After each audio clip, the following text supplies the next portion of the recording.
Hello mga ka-MU! Ako po si Lane, ang sweet kusinera ng murang ulam. May panregalo ka na ba this Christmas season?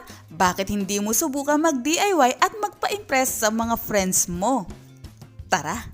Condensada in demand ngayon ito. Ka-MU, ready ka bang makatanggap ng Jolly Cow giveaway? Just keep on watching! Narito ang mga ingredients na gagamitin natin sa Christmas gift idea nating ito. Patutunawin natin sa mainit na kawali ang ating butter.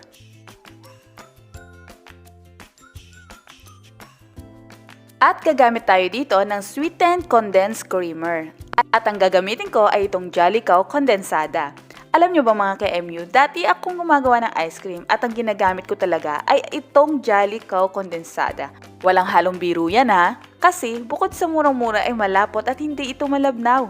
Nagagawa pa nitong gawing creamy ang mga dessert. Imagine, sa lapot pa lang high quality na pero napaka-affordable. So pagkalagay natin ng isang lata ng Jolly Cow Condensada, hahaluin natin mabuti hanggang sa mag-blend yung dalawang ingredients.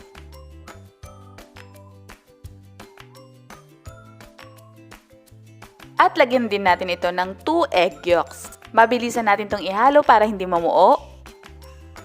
At pakuluan ng ilang saglit lang. Isalin sa malaking bowl at pahupain ng konti ang init nito.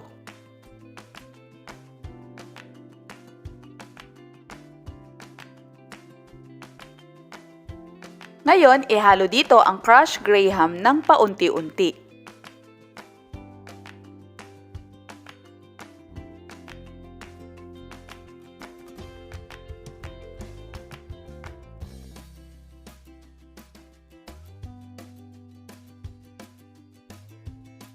At para mas may puwersa, gamitan natin ito ng kamay.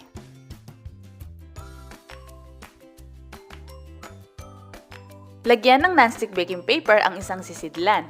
Kung walang nonstick baking paper, maaari naman magpahid na lang ng konting butter sa lalagyan. Imomold natin dito ang crushed graham mixture.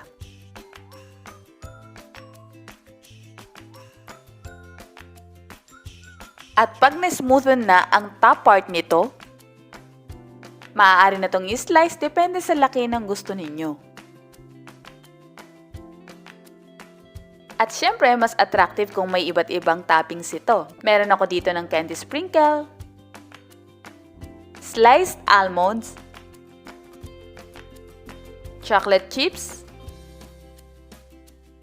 peanut o mani, white chocolate chips, at iba pa. Hindi naman kailangan lahat ng ito ay meron kayo. Pwede na rin yung mani na nabibili sa sari-sari store, yung papiso-piso. Pwedeng yun lang. Ilagay ang nagawa nating graham bar sa baking cup liners at i-arrange sa loob ng brownie box.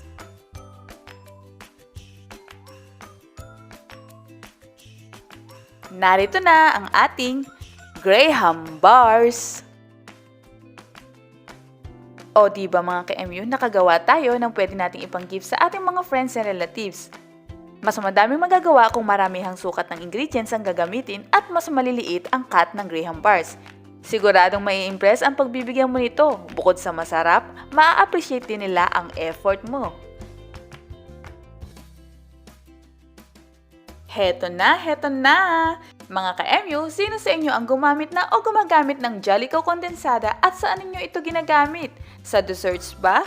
Bilang palaman? Sa mga sweet delicacies? Hinahalo sa milk tea? Pampatamis sa kape? O sa mga pastries? Kung ano man yan, i-comment ang iyong sagot at huwag kalimutang i-share ang video na ito.